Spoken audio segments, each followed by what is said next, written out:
자, 네, 저녁 방송 진행하도록 하겠습니다. 네, 자, 일단 오늘은 저기 한국은행에서 이제 그 빅스텝, 그죠? 네, 0.5% 이제 금리 인상을 했습니다. 그래서 이제 금리 인상을 했는데 증시가 어떻게 반응을 했고 앞으로 이제 어떻게 될지, 그죠? 이런 것들 얘기해드리고 어제 저녁에 그 뭐 채권 얘기도 해드리고 이런저런 얘기를 많이 해드려 중요한 얘기를 많이 해드렸는데 어제 시간이 없어서 비트코인 얘기를 내가 안 했거든요. 그래서 비트코인 얘기를 좀 어제 했던 거에 또 하나 준비해 놓은 게 또 있었어요. 그래서 비트코인. 그래서 그것도 얘기를 좀 해드리도록 하겠습니다. 뭐 비트코인을 하셔라, 뭐 하지 마라, 뭐 추천하는 게 아니라 그 돈의 흐름 있죠. 네, 그거 보는 법이니까 그것도 이따 설명드리고 마치도록 하죠. 자, 그러면 이제 자 먼저 볼까요? 일단 지수부터 좀 보고요. 네. 일단은 이제 그 와이콜라님하고 이소정님 어서 오세요. 네, 김성래님도 어서 오시고. 그 한국은행이 오늘 이제 기준금리를 0.5% 올렸어요. 그래서 원래 이제 금리는 보통 한 번에 올릴 때 너무 많이 올리거나 너무 많이 하면 많이 인하하면 안 되기 때문에 항상 이제 그 적당히 올리거든요. 그래서 평상시에는 이제 0.25% 이런 식으로 이제 조금씩 올려요. 한 단계가 0.25%인데 요번에 이제 좀 이런저런 일로 물가가 자꾸 튀니까 우리나라 미국도 그랬고 우리나라도 결국엔 따라갔는데 이번에 0.5% 이렇게 두 단계죠. 네, 두 단계씩 이제 금리 인상을 했습니다. 금리 인상을 했는데 오늘 그 한국은행 총재 이분이 하신 발언을 좀 보도록 하겠습니다. 네, 어서 오세요. 네. 한국은행 그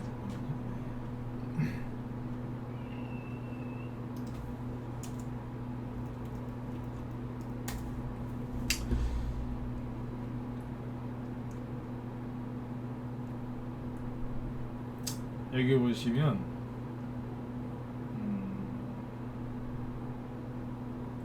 이분이 얘기를 하는데 잘 들으세요. 네.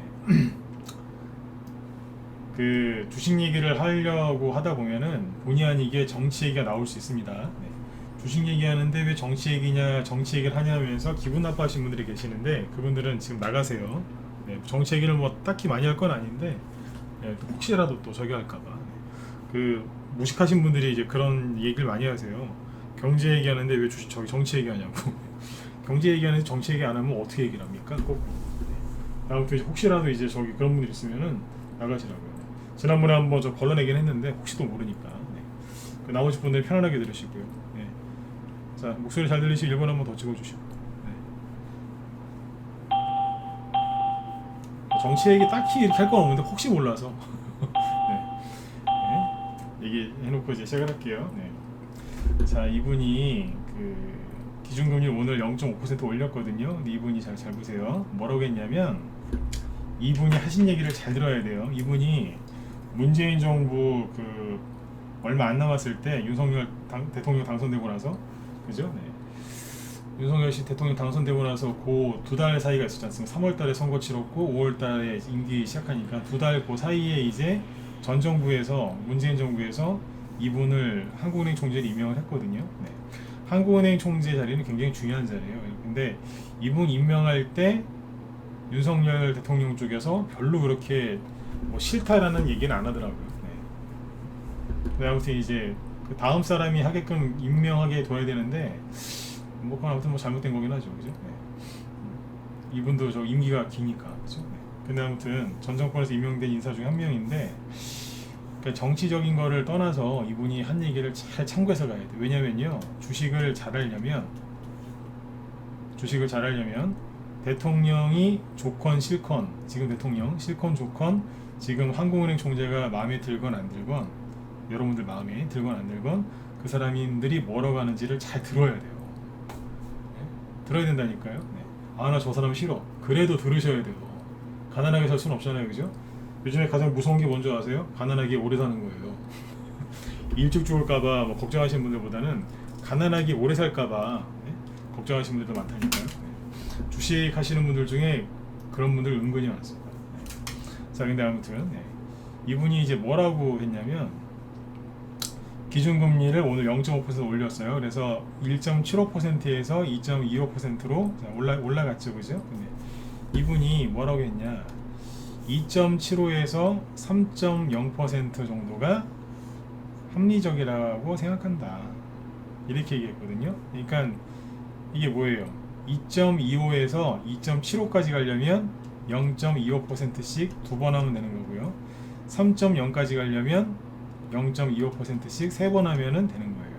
그러니까 이분이 오늘 금리 인상 0.5%, 그 빅스텝이라는 단어를 자꾸 쓰던데 그걸 하면서 이분이 그랬어요. 좀 마음이 무겁다. 왜냐하면 우리나라에서 0.5% 이상 인하를 했던 적은 있지만 0.5% 인상을 한꺼번에 이렇게 한 적은 처음이다. 내가 그렇게 해서 좀 마음이 무겁다 그렇게 얘기했거든요. 그리고 앞으로 0.25% 정도씩 금리 인상을 몇 번 더 해야 될 것 같다. 대놓고 얘기했어요. 대놓고 이렇게 얘기했다고요. 이게 오늘 낮에 우리 현들한테 얘기했던 부분인데 이게 굉장히 중요한 부분입니다. 통화 정책, 그러니까 금리 결정하는 이 한국은행 총재가 대놓고 얘기했어요. 앞으로 0.5% 이상 그렇게 인상하는 거 없을 거다. 그 얘기예요. 0.25%씩 몇 번 더 올릴 거다. 근데 2.75에서 3% 정도가 합리적이다라고 생각한다. 물론 이거는 바뀔 수 있어요. 경제 상황이 뭐 그때 보면서 또 바뀔 수 있는데 이렇게 자꾸 가겠다는 거예요. 그러면 앞으로 0.25% 금리 인상 두세 번, 뭐 좀 더 할 수도 있겠죠. 근데 아무튼 뭐 두세 번 정도만 더 하면 될 것 같다. 뭐 이 얘기예요. 이 얘기를 했다니까요. 이 사람이 한 얘기를 그냥 흘려들으시면 안 돼요. 그리고 뭐라 그랬냐면 이분이 말을 좀 길죠. 당연히 긴데 잠깐만요. 이렇게 하고 여기서 보시죠.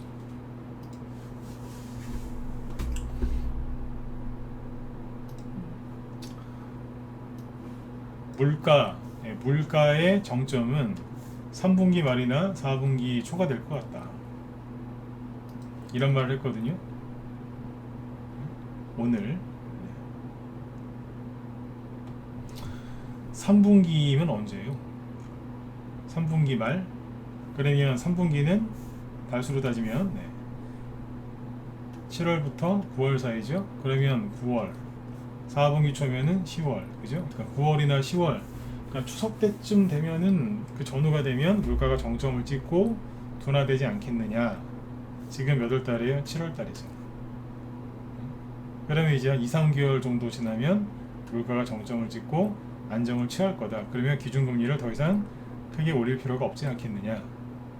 이 뜻입니다. 이해 정확하게 되셨으면 2번 찍어주시고. 이거 그냥 이러면서 그냥 넘어가시면 안 돼요. 아까 제가 정치적인 얘기로 들릴 수도 있다. 그 얘기를 왜 했냐면 보수 쪽에서는 이분들을 싫어할 수도 있어요. 이분을 싫어할 수도 있어요. 그래서 그런 거 신경 쓰지 말고 하시라. 원래 그 한국은행 저기는 정부에서 개입을 못하게 하는 게 맞긴 맞아요. 관치금융 그런 얘기 나오니까. 근데 아무튼 참고해서 보세요. 그러니까 너무 걱정들 하지 마시라고요. 오늘 뉴스가 나오는 게 뭐냐면 아까 제가 이제 방송 준비를 조금 늦게 하는 한이 있더라도 뉴스를 더 보고 왔는데 계속 그냥 뭐예요 오늘 뉴스가 금리 올랐다고 이제 그냥 뭐 이런 뉴스예요. 온통 보세요. 뭐 이런 뉴스. 벼락거지 PR에다 투잡 뛴다. 이자 오르니까 미쳐버리겠다. 이자 올리니까 대출 금리가 이제 폭등해서 미치겠다고 계속 이런 기사만 나와요.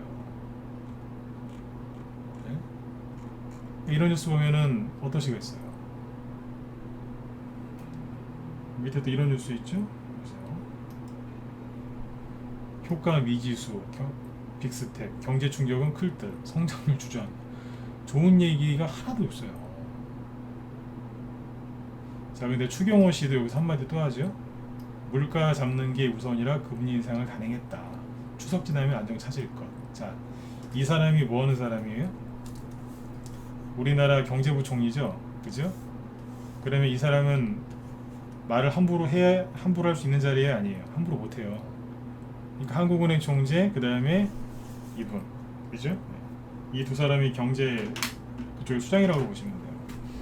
이분들은 일명 허언을 못합니다. 허언. 그냥 쉽게 말하면 헛소리죠. 빈말. 그런 걸 하면 안 된다는 거예요. 이런 얘기를 하잖아요. 그리고 이게 돌아가는 거 잘 보세요. 금리 올려서 이제 대출 금리 올라서 우린 죽었다. 그거는 그냥 진짜 죄송한데 그렇게 하시면은 돈 못 벌어요. 네? 뭐 기사 보면 온통 그런 기사예요. 더 보여드릴게요. 여기 지금 뭐 대충 이렇게 쭉 나오는데 아무거나 눌러봐도 돼요. 5억 빌려 집산 영끌족 1년새 늘어난 이자가 빙여 뭐 이런 기사.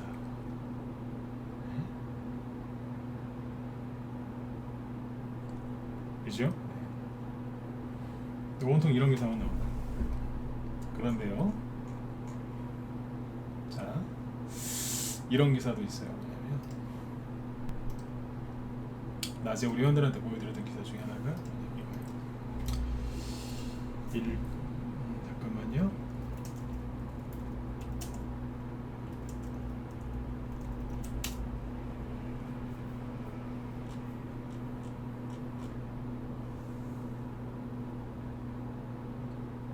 잠깐만요.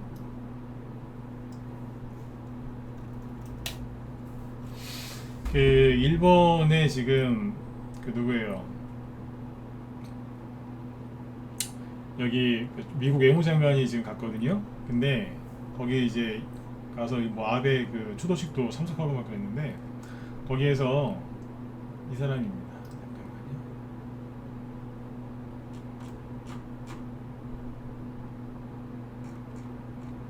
기사를 내 미리 찾아놓은 건 아니라서.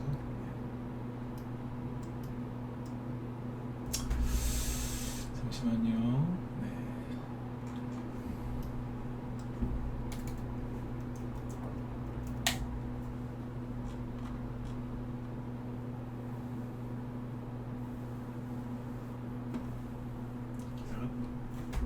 기사 없이 그냥 이거 구두로 해드릴게요. 네, 찾으려니까 저기 돼. 네. 지금 이제 일본에 미국 재무장관이 와 있는데 그 일본 외무상이 거기 또 환율이 막 올라가거든요. 엔화 약세가 심해요. 너무 심해지니까 일본 외무상이란다. 일본 재무상, 그 우리나라 따지면 경제부총리가 그 미국 재무장관한테 그랬어요. 그 사람이 그 전 미국 연준 의장이었던 분이 여자. 네. 그분인데 그 사람한테 그랬어요. 우리나라 엔화 약세가 우려된다. 그 얘기를 그 사람한테 했거든요. 그리고 저기 뭐예요? 미국 그 재무장관이 우리나라에 오는데 우리나라 와서 우리나라 누구예요? 아까 이창용 있죠? 네, 그 사람하고 단독 회담한다고 지금 일정이 잡혀 있거든요. 네. 자, 기사 이거 보시면 되겠습니다. 이창용 한국은행 총재가 6년 만에 방한하는 미국 재무장관, 이분이 여자분인데 이분이 전에 그 연준 의장이었어요. 근데 이제 그러니까 우리나라 여기 한국은행 총재하고 면담하는데 여기에서 뭔 얘기가 나와요? 통화 스와프 얘기가 나와요. 통화 스와프 얘기도 저도 그전에 해드렸죠, 그죠? 이거를 할지 안 할지 모르겠어요. 근데 왜냐면 지금 최근에 환율이 자꾸 올라가니까 언론에서 관심을 갖는 것 같아요. 정부에서 하겠다고 얘기를 한 건지 언론에서 혹시 하는 거 아니냐 이러면서 기사를 쓴 건지는 정확한 건 모르겠어요. 근데 지금 이런 얘기가 나오거든요. 이게 우리나라에서 저번에 그 얘기 해드렸죠. 우리나라에서 정말 외환위기가 올 것 같으면 우리나라에서 중요한 사람이 미국으로 가서 이 통화 스와프를 체결해서 와요. 이게 일종의 마이너스 통장이라고 생각하시면 돼요. 달러가 부족할 때 그 나라에서 만든 그 마이너스 통장을 갖다가 달러 좀 쓰고 다시 갚아놓는 거예요. 그런 거거든요. 옛날에 우리가 이거 못해가지고 외환위기 때 맞은 거 아니에요. 이런 얘기가 나옵니다. 그리고 이 사람이 우리나라 대통령도 만난답니다. 원래 미국 재무장관이 오면 우리나라 대통령을 1대1로 만나는 경우는 없었답니다. 근데 이번에 만난다고 하거든요. 예우를 좀 해주는 것 같아요. 근데 만약에 여기서 이 통화 스와프가 체결이 될 수도 있고 체결이 안 될 수도 있잖아요. 그죠? 네. 체결이 된다. 그럼 어떻게 되겠어요? 그러면 이제 금융 환율 쪽이 좀 안정을 찾을 수 있어요. 환율 시장이 진정이 되겠죠. 그죠? 네. 그것만으로도 환율이 약간 떨어질 수 있어요. 그럼 지수는 올라오겠죠. 근데 만약에 통화 스와프가 체결이 안 됐다. 그러면 안 좋은 일이 생길까요? 아니요. 전 그렇게 안 봐요. 왜냐면 우리나라가 가서 요청한 게 아니라 이 사람이 오는 거거든요. 그죠? 네. 그 통화스와프가 체결 안 돼도 그냥 별일 없이 지나갈 것 같아요. 네. 그러니까 이거 가지고 너무 신경 쓰지 마시라는 얘기예요. 우리나라에서 통화스와프를 요청을 안 했다라고 하면요, 진짜로 괜찮은 거예요. 네, 진짜로 괜찮은 거예요. 환율 올라간 게 정부 당국자들 말대로 진짜로 괜찮은 거라고요. 정말 이거 안 괜찮으면요, 미국으로 비행기 바로 타고 날아가서 통화스와프 좀 해달라고 사정해갖고 온다니까요. 옛날에 그랬어요, 진짜. 근데 요번에 이제 요걸 그렇게 해서 지켜보시면 이게 중요한 이슈거든요. 네. 자, 그리고 이창용 총재가 아까 그 얘기했다, 그 한국은행 총재가 그렇게 얘기했다 그랬잖아요. 이제 금리 몇 번만 올리면 된다고. 자, 그 자리에 있는 사람들은요, 그런 말을 할 때 함부로 하는 게 아닙니다. 잘 들으세요. 네.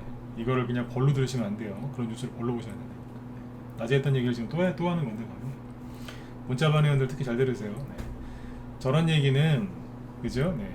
이창용 그 한국은행 총재가 혼자서, 그죠? 네. 혼자서 이빨 닦다가 양치하다가, 그래, 금리 한 3번만 더 올리면 되겠네? 그러는 게 아니라는 거예요. 저런 건 다 뭐예요? 네. 누군가와 상의를 하고 조율을 해서 저런 얘기를 하는 거란 말이에요. 누구랑 조율하겠어요? 사모님하고? 아니면 반려견이랑? 누구랑 얘기하고 있어요? 누구랑 얘기하고 있어요? 그죠? 네. 그 담당자들이 지금 여기 일본을 거쳐서 우리나라로 지금 오고 있잖아요. 그죠? 네.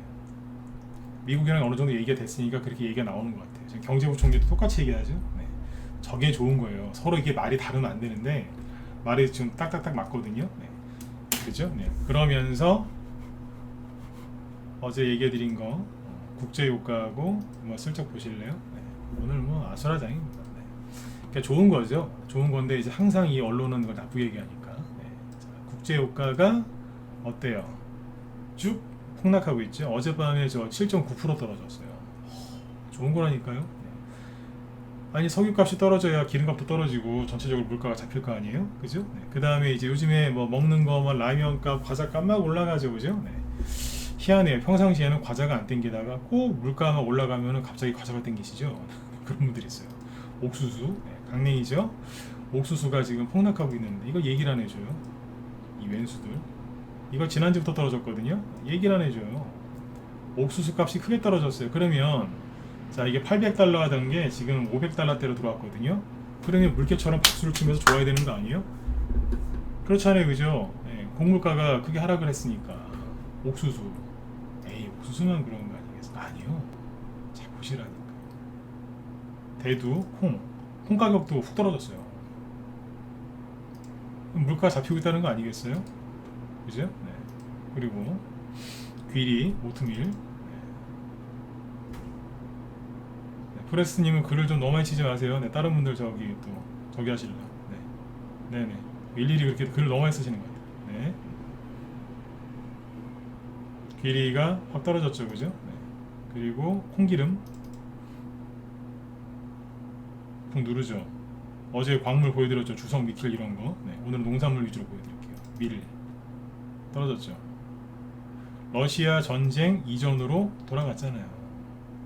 러시아 전쟁 터지기 전에가 2월 말 아니에요? 네, 원래대로 돌아왔잖아요. 아까 봤던 거 다시 보세요. 콩기름 러시아 전쟁 터지기 전이 언제? 여기에요. 여기라니까요. 네. 그 이하로 들어왔는데요. 푸틴 욕 좀 그만하세요. 푸틴 오래 살고서 진짜. 이해되셨으면, 이것도 뭐 이해되셨으면 해야 되나요? 1번 찍어보세요. 푸틴 욕 좀 그만하시라니까요. 오래 살겠어 진짜. 너무 오래 살겠어요. 그냥 다 푸틴 잘못이래. 답답해 죽겠어요. 나도 푸틴 좋아하진 않지만 이건 아니잖아요, 그죠? 네. 여기 사람 그대로 있고 잠깐만. 그 다음에 뭐예요 여기? 설탕은 조금 떨어졌어. 이거는 뭐 저기니까 필수 원자재는 아니니까. 필수이긴 하지 나중에. 그 다음부터 이제 밀, 대두, 콩기름, 옥수수 보시면 다 떨어졌잖아요, 그죠? 네. 난리지겼던 거. 네. 면 뭐예요? 면 먹는 면 말고 코튼 옷 만들 때 쓰는 거 있죠? 네. 러시아 전쟁 터지기 전에 여기 지금은요 그 이하에 와 있는데요. 그럼 왜 이런 거는 얘기를 안 해주냐고요, 이 나쁜 놈들이. 예? 근데 있잖아요, 얘기해드렸죠. 이게 이렇게 떨어지잖아요. 떨어지면은 경기 침체가 와서 수요가 둔화될 거라서 이게 더 떨어졌다고 그런다니까요. 올라가면 올라간다고 난리, 떨어진다고 난리, 하여튼 그래요. 근데 그 말을 여러분들은 다 또 속아요. 착하셔가지고 다 속아가지고 주식을 다 던져요. 주식은 안 되겠다, 위험하다, 미치겠어 진짜. 미치겠어요 진짜. 아셨죠? 네. 이게 뭐예요? 원자재 가격이 물가가 잡히고 있다는 뜻이에요. 그러니까 아까 이창용 한국은행 총재랑 추경호 경제부총리가 그 얘기를 하는 거예요. 추석 때쯤 되면 안 되겠어요? 이러면서. 왜겠어요? 이게 지금 확 급락했잖아요. 그러면 이제 실제 국내 물가에 반영되는데 시간이 좀 필요할 거 아니에요. 국제유가가 저렇게 두두둑 떨어졌다고 해서 갑자기 주유소가 기름을 내일 바로 내립니까? 아니지 않습니까? 기존에 계약해놓은 거 들어오고 그거 소비되고 나서 이제 그 약간 시차가 있으니까. 그래서 지금 그런 얘기를 하는 거예요. 저 위치에 있는 사람들은요, 말 함부로 안 한다니까. 말 제일 함부로 하는 인간들이 비관론자들이에요. 맨날 떨어진대. 맨날 그냥. 그러다 안 떨어지면 입 다물고 있다가 또 떨어질 것 같으면 또 등장해요. 급락 나온다. 응? 어디 저기 달나라로 다 그냥 2주 보냈으면 좋겠어요. 달나라로 그냥. 그 사람들이 말을 제일 함부로 해요. 비관론자들이. 그래서 싫어하는 거예요. 아까 한국은행 총재가 오늘 금리 인상하면서 말을 많이 했거든요. 왜냐면 너무 많이 올렸으니까. 근데 그러니까 이제 그분 입장에서는 설명을 많이 해줘야 될 거 아니에요. 지금까지 하는 걸로 봐서는 한국은행 총재가 괜찮은 사람인 것 같아요. 네. 전 정권에서 밀어놓고 나갔든 뭐라든 현재로 봐서는 전문가답게 잘하고 계신 것 같아요. 네. 예전에 한국은행 총재 중에 이상한 사람들 많았거든요. 네. 이상한 사람들 많았어요. 자기 마음대로 하는 사람들. 근데 이번에는 아무튼 현재까지는 잘 하고 있는 것 같습니다. 그래서 이제 오늘 우리나라가 기준금리 0.5% 인상, 즉 빅스텝을 하면 증시가 폭락 나올 거라고 깨춤을 추던 사람들이 많았죠, 그죠? 제가 그랬잖아요, 말 함부로 하는 거 아니라고. 오늘 코스피 지수 크게 올라온 것도 없어요. 그러나 그 사람들 말처럼 폭락은 안 했어요, 그죠? 코스피 0.4% 상승 마감했고, 코스닥은 좀 더 많이 올라왔죠. 그래서 1.6% 양봉 마감했고, 잘 끝났어요, 이 정도면. 일단은 비관론자들의 예언이 또 틀렸죠. 빅스텝 금리 인상하면 폭락한다. 근데 있잖아요, 얘기 하나 더 해드릴게요. 우리 회원들한테 했던 얘기입니다. 전문가 한 15년 가까이 하고 있거든요. 네. 근데 여태까지 주식하면서 전문가 하면서도 전문가 하기 전엔 주식을 하면 20년 넘었으니까. 근데 그렇게 하면서 우리나라가 금리 인상했다고 해서 증시가 폭락한 거를 저는 본 적이 없어요. 여러분들 잘 생각해 보세요. 아마 기억이 잘 안 나실 거예요. 이런 것들은 전문가들이 기억하지 일반 개인들은 잘 기억 못 하시거든요. 다시 얘기해 드릴게요. 이런 말은 저도 함부로 하는 게 아니에요. 근데 제 기억에는 우리나라가 금리 인상 한다고 하면요, 사람들이 난리가 나요. 금리 인상하면 주시장에서 돈이 빠져나간다고, 증시에 큰 부담을 줘서 급락한다고. 그래갖고 설레발 호들갑을 떨거든요. 네. 그래서 금리 인상하기 전에 하락이 나올 때가 있어요. 하도 난리를 지겨서. 그러니까 비관론자들만 난리를 지기면 그냥 종목에서만 조금 투매가 나오는 거고, 언론이 거기에 가세하면은 기름에 불 붙는 거거든요. 그래서 이제 신용 반대 매매까지도 나오는 그런 큰 폭락이 나오는 경우가 있어요. 근데 막상 금리 인상을 하잖아요, 별일 없어요. 그 얘기를 하는 거예요. 막상 금리 인상하면 별거 없다니까. 앞에서 폭락이 안 나왔어도 별일 없어요. 네. 그렇다니까요. 근데 비관론자들이 난리를 지기는 게 경험이 없어서 그래요. 제가 호들갑이라는 표현을 요즘에 되게 많이 쓰거든요. 호들갑은 누가 떠는 줄 아세요? 네. 경험이 많은 사람은 호들갑을 안 떱니다. 행동이 무거워요. 말도 행동도, 그죠? 무겁게 하는데 가벼운 사람들이 있어요. 그게 호들갑이죠. 누가 그런다고요? 경험이 없으니까. 조금만 그냥 그래도 그 바람 앞에 촛불처럼 이러는. 어쨌든 오늘은 급락 안 했어요. 그러나 우리 비관론 아주머니, 언니 오빠들이 지금 또 기대하는 게 있죠. 오늘 미국이 이제 CPI 지수를 발표한다. 미국의 그게 소비자 물가 지수라는 얘기인데, CPI라는 소비자 물가 지수가 또 이게 높게 나오면 증시가 폭락할 수 있다. 그런 말을 하고 있어요. 왜냐하면 미국이 6월 달에 요거를 발표했을 때, 그때가 언제냐면 여기에요. 발표했을 때 우리나라가 그 이후에 이렇게 폭락했거든요. 그러니까 CPI 지수 발표하면 큰일 난다 그러고 있는 거예요. 옆에 있으면 그냥 깨물어 버리고 싶어요, 진짜. 자, 보세요. 제가 참 비관론자들 되게 미워하죠. 맞으면 1번 찍어 보세요. 비관론자들 그냥 맨날 그냥 욕을 하고 살죠, 그죠? 네.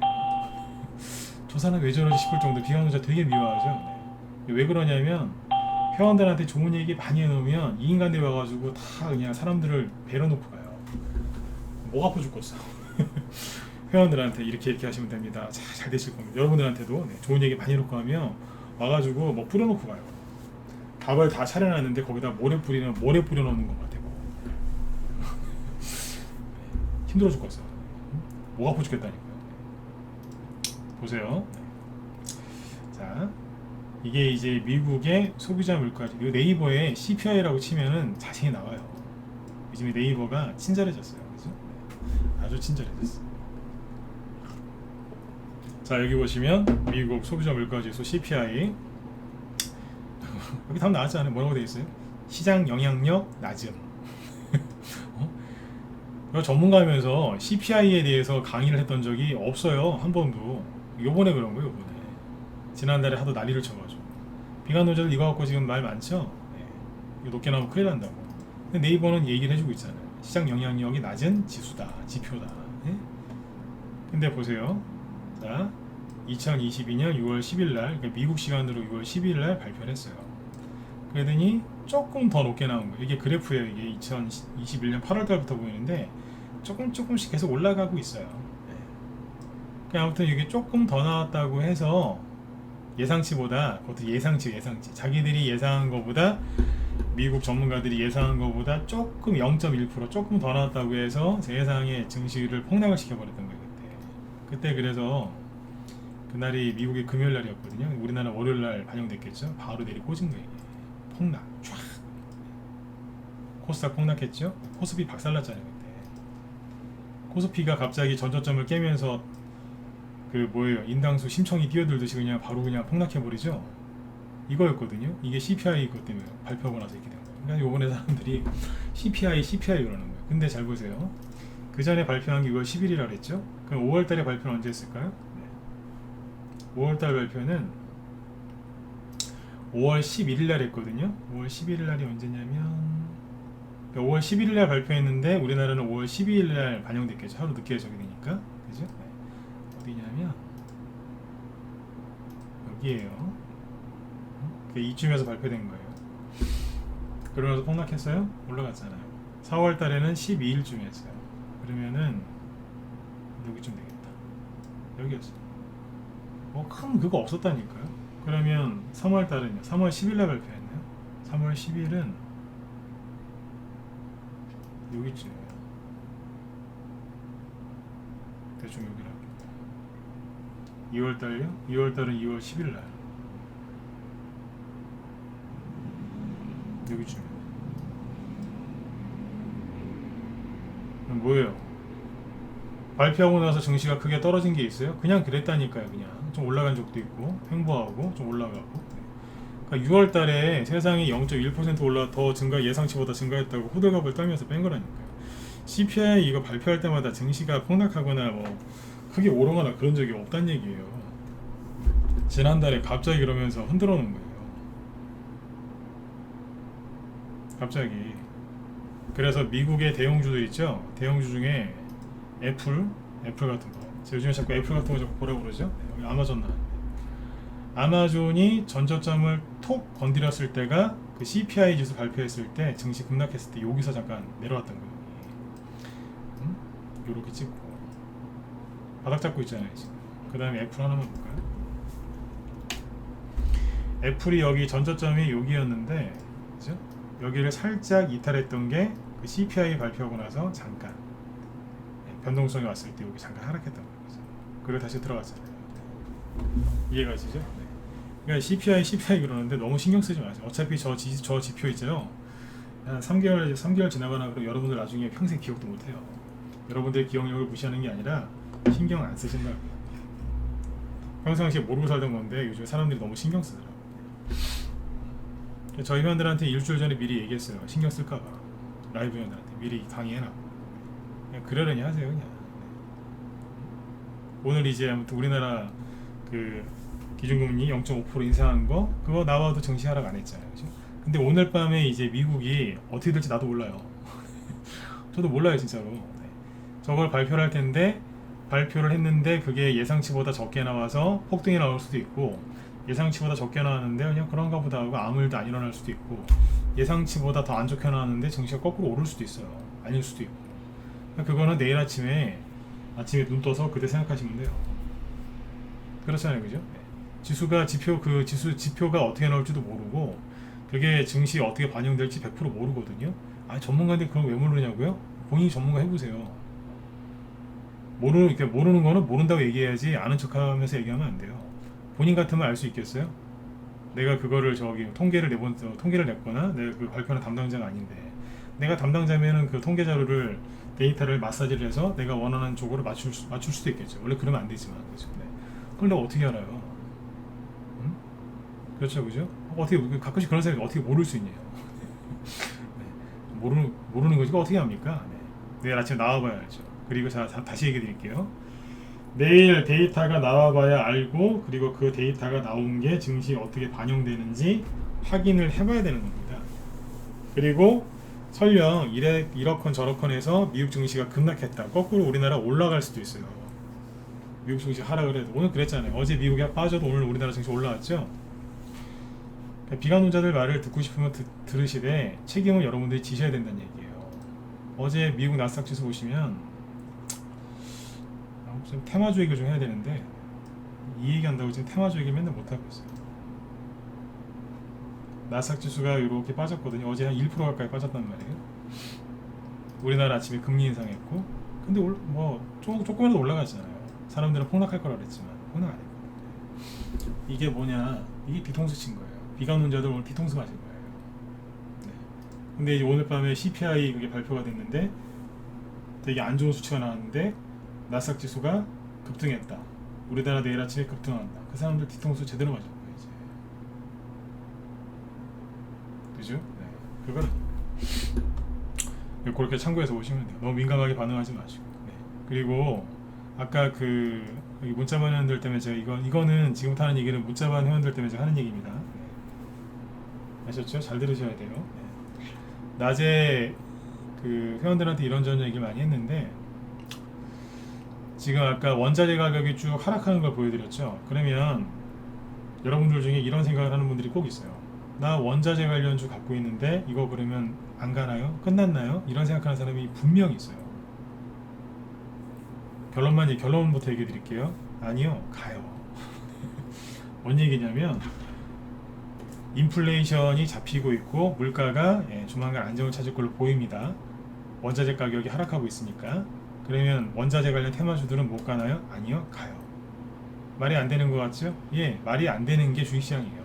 근데 이거를 여기서 내가 풀어서 설명을 못 해줘요. 무방이니까. 라이브에 오늘 그거를 회원들이 혹시라도 이해 못했을까봐 계속 얘기를 해드렸거든요. 네. 여기서는 그 얘기를 못 해줘요. 풀어서 얘기를 못 해줘요. 여기서. 네, 무방이기 때문에. 다시 얘기해 드릴게요. 원자재 가격이 하락을 해도 원자재 테마주는 안 끝나고 계속 가요. 아셨죠?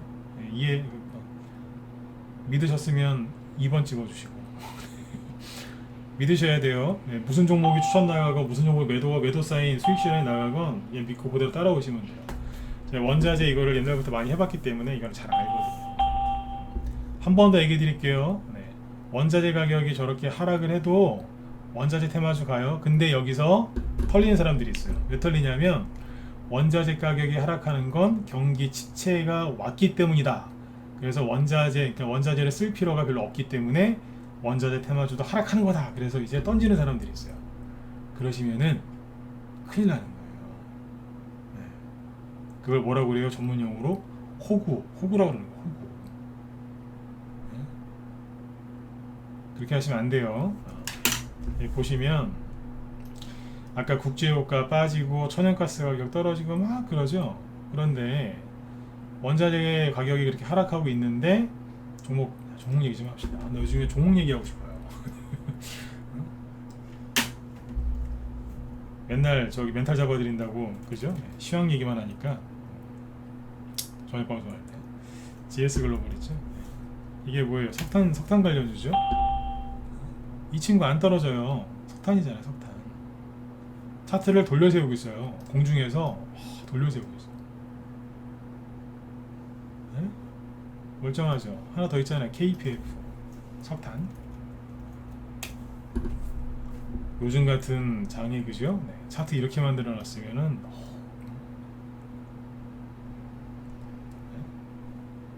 연예인으로 따지면 강호동 씨 같은 스타일. 강해요. 강호동 씨도 그 열심히 노력해가지고 그 씨름 천하장사 된 사람 아니니까 그죠? 네. 천하장사급이 이 정도면. 사라고 힌트 드리는 거 아닙니다. 나 책임 안 져요. 네. 난 무료 추천 안 하니까. 네. 근데 보세요. 멀쩡하잖아요. 그리고 시간에서 뭐 올라왔는 줄 아세요? 시간에서 비료주 급등했잖아요. 비료주가 뭔데? 농업 관련주. 농산물 가격 주르륵 떨어지는데 노보 비료주죠. 시간에 3%, 효성 OMB 3.7% 올라가잖아요. 시간에 여기 사료주들하고 올라갔다니까요. 그럼 이건 왜 갔을까요? 왜 가겠어요? 수도권에 물폭탄 떨어졌잖아요. 그죠? 물폭탄 떨어지면 어떻게 되겠어요? 도시 근교에 있는 비닐하우스 물에 잠기고 난리 나거든요. 그러면 상추가 아까 보니까 뉴스 보니까 뭐 4kg짜리 한 박스에 작년 올해 초에 2만 원 했는데 지금 10만 원이래요. 저기 고깃집 사장님들이 손님들이 상추 좀 더 주세요 그러면은 간이 덜컥 내려왔는데요. 저기 고깃집 가고 상추 더 달라는 얘기 하지 마세요. 여러분들은 아셨죠? 그냥 파절이랑 드세요. 파절이 파는 싸도만. 고깃집 사장님들 저기 상처 받으니까 상추 더 추가시키지 마시고 파절이랑 드세요. 파절이랑 올라가잖아요. 그리고 이 원자재 가격은 있잖아요. 최근에 너무 과열됐었기 때문에 좀 떨어지는 거거든요. 그러니까 뭐냐면 과열된 거를 진정시키는 거지 근본적으로 원자재 가격이 원래 자리를 안 내려와요. 늘 떠 있는다. 그것까지만 얘기해 드릴게요. 그래서 비트코인 얘기를 하나 좀 해야 돼서 다시 한번 얘기해 드립니다. 원자재 가격이 하락을 해서 인플레이션을 잡는 겁니다. 그런데 어제는 뭐 그 환율 얘기해 드렸죠, 그죠? 그러나 원자재 테마주가 끝나는 게 아닙니다. 아니에요. 그리고 어제 이제 어제 방송 들으신 분들 많이 계시죠. 어제 환율 얘기하고 채권 금리하고 뭐 이런 얘기 해드렸잖아요, 그죠? 근데 어제 비트코인 얘기를 안 해드렸는데 비트코인 준비를 해놨다가 시간이 없어서 못했는데 그 얘기 짧게 하고 마칠게요. 자, 어제 방송 다 들으셨죠? 보세요. 비트코인이 차트 하나 띄워드릴게요. 자, 이게 비트코인이에요. 잘 보이시죠? 자, 보세요. 이게 비트코인인데 여기에 이제 코로나 터졌을 때요. 그때 1000만원 깨졌었어요. 깨졌다가 자 작년 여기 7, 8월달 그때부터 본격적으로 치고 나와요. 이게 나스닥 지수 있죠? 나스닥. 나스닥 지수가 언제부터 본격적으로 치고 나왔냐면 코로나 터지고 나서 한 6월달에서 10월달 사이에, 그러니까 7, 8월달 기준으로 보면 돼요. 2020년 3월달이 코로나 터져갖고 그때 팬데믹으로 저점 찍었었죠. 3월 19일인가 그래요.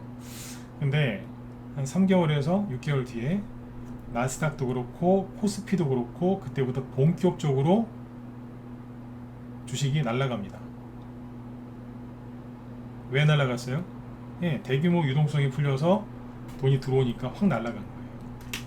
정부에서 금리를 이제 어떤 큰 안 좋은 일이 경제 위기가 터지면요, 잘 아시다시피 유동성 확대 정책을 펼치죠. 그래서 대출 금리 인하해주고 막 돈을 막 빌려줘요.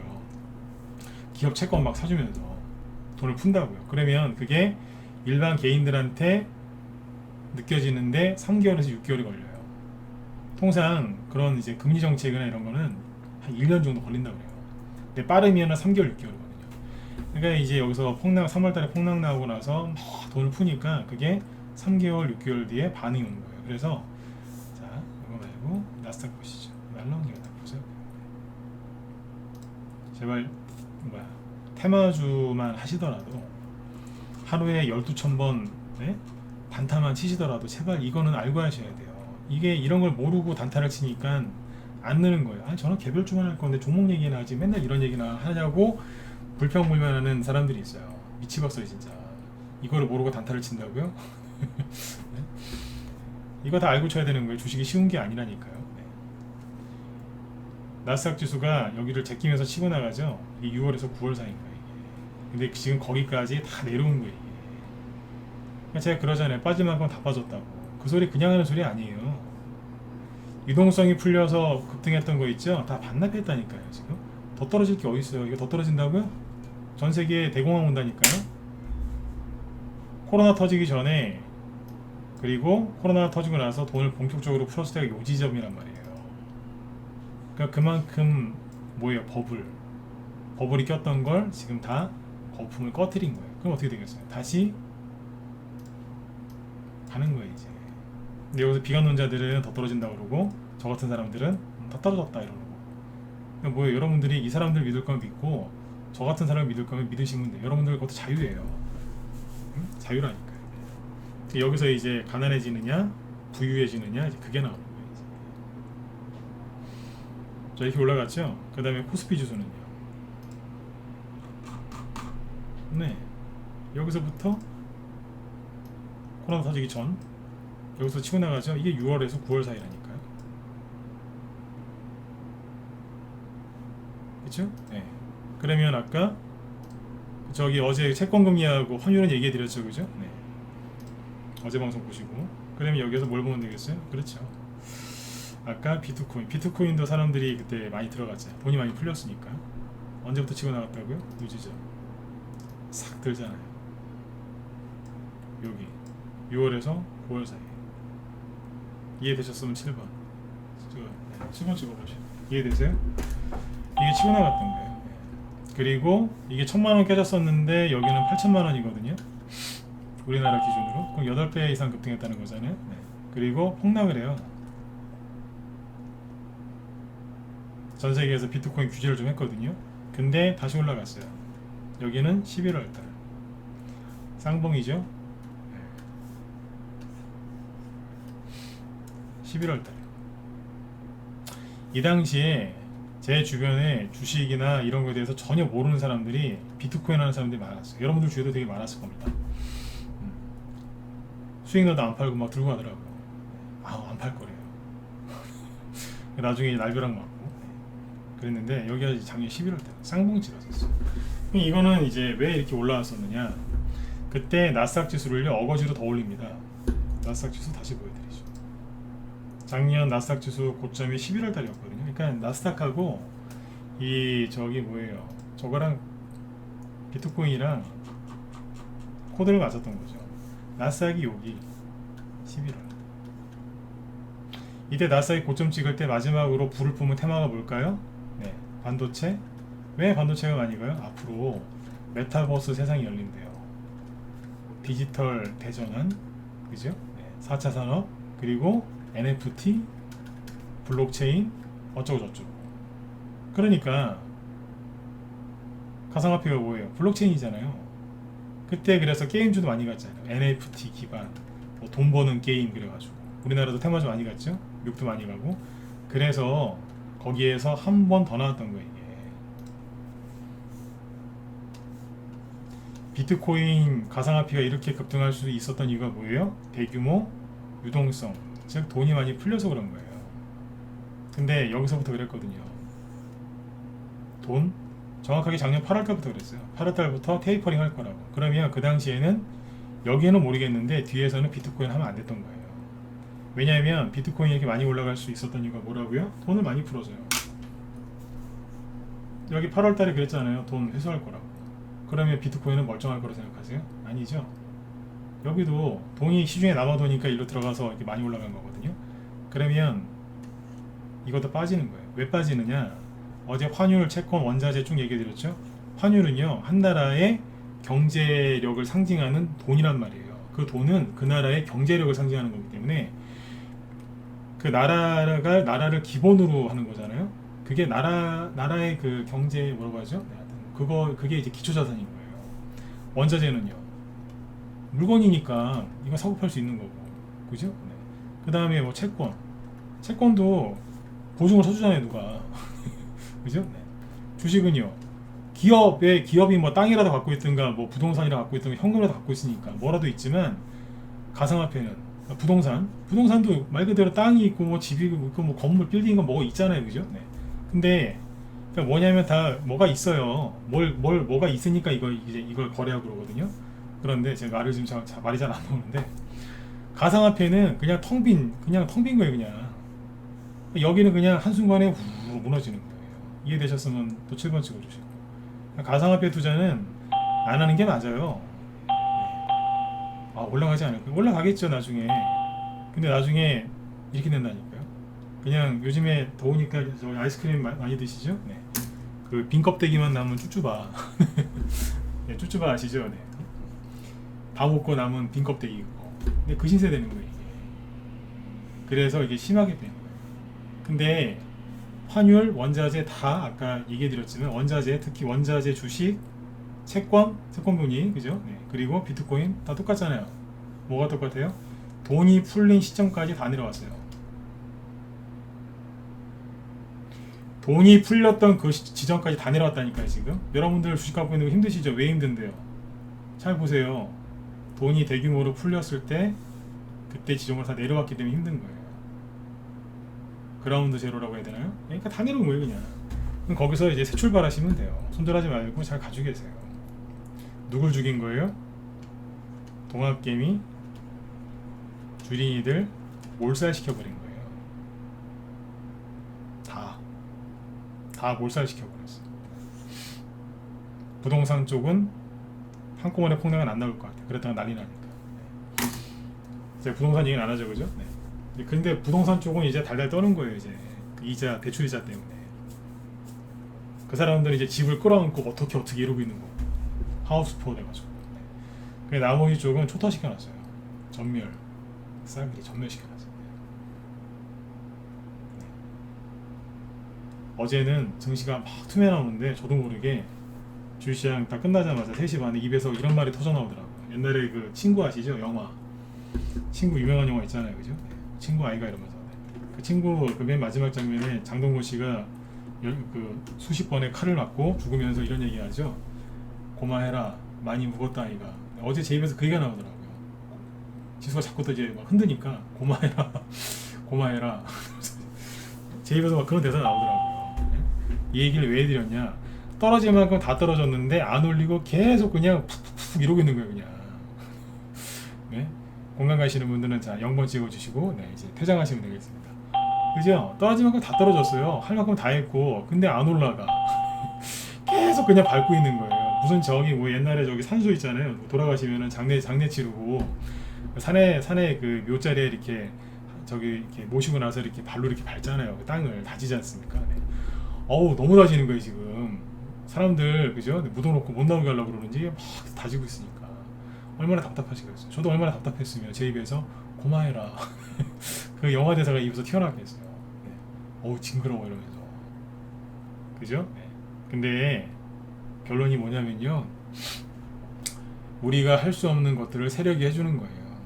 이거를 여러분들이 온모습 종목 들고 손절 안 하고만 버티고 있으니까 되게 힘드시죠?